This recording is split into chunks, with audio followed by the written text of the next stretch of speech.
Wisconsin's new state budget takes effect today. It includes provisions affecting everyone from would-be politicians to college students. With me today is Secretary of the Department of Administration, Mike Huebsch. He joins us now live in the studio this morning to talk about the budget. We so appreciate your time. It's early, so we're thankful that you're here. Now, the DOA, of course, helps the governor implement this budget. Today's the day. How do you even go about starting to make the changes that are included in the budget? Well, there are broad changes through the budget, and obviously there's some significant opportunities for us to save money for taxpayers and to really reform the way government does business. The Department of Administration oversees all of the different agencies, and as the agencies are going through and beginning to implement their budget, we oversee that and make sure that it follows the law, it follows what the legislature had in mind and what the governor signed. And we're going to be looking at several different ways that we can obviously find savings for taxpayers because of some of the collective bargaining changes we've been able to put in place, as well as balancing the budget. You know, this is the first time the budget has been balanced without using one-time money or an ongoing deficit in over a decade. So there are tremendous opportunities there for reform in state government. How does your department decide which changes go first? Is it based on when these different departments have to make those changes individually? Yeah, no, basically what we have is we oversee the agencies that do it. So as an example, let's say that the transportation budget and the changes that are going there, the Department of Transportation will oversee that, or the Department of Health Services will oversee some of those things.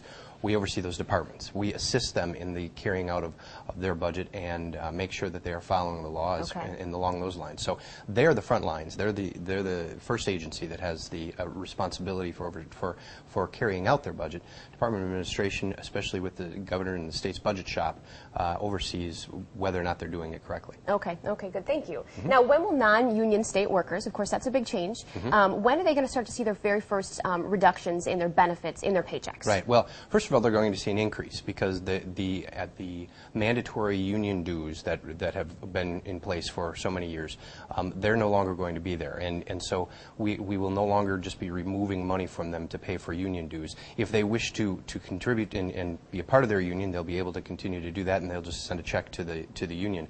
But they will see an increase probably in the next paycheck. As we calculate the reductions that will come out, or their contribution to their own pension and their own health care coverage, because as you know, we're going from a 6% contribution in their health care up to 12%. Most, even here in La Crosse, Gunderson Lutheran, they're paying 20 to 25%. What we're doing is requiring up to 12% contribution of the health care from employees. And then a pension contribution, about a 5% contribution there.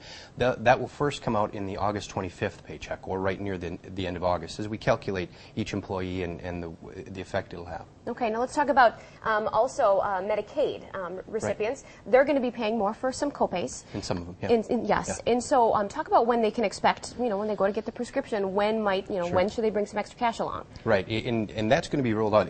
Let me just say one thing, that it will be rolled out as it can be implemented over time. They won't be surprised. They will be notified. There will be information that's provided to them, and they are minimal copays. It's really less than $5 in some instances for many prescription drugs or things along those lines.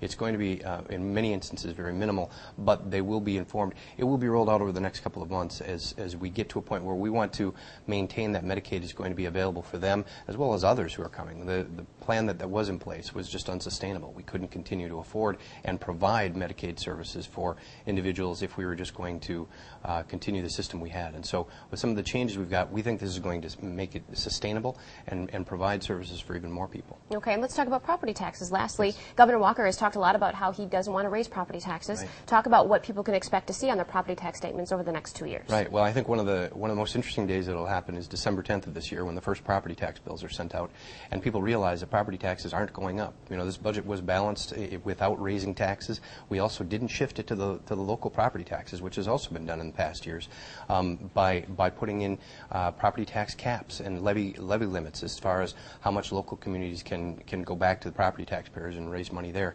What we were able to achieve through some of those collective bargaining changes and some of the contributions of local employees to their own health care and pension benefits is the ability to balance those local budgets, maintain the services they have, not have the massive layoffs that states are seeing across the country, and in the same sense freeze those property taxes so that you're not going to see significant increases. Okay, well, thank you so much for kind of clarifying everything that's going to be happening over the next 2 years. Thank you. We appreciate your time.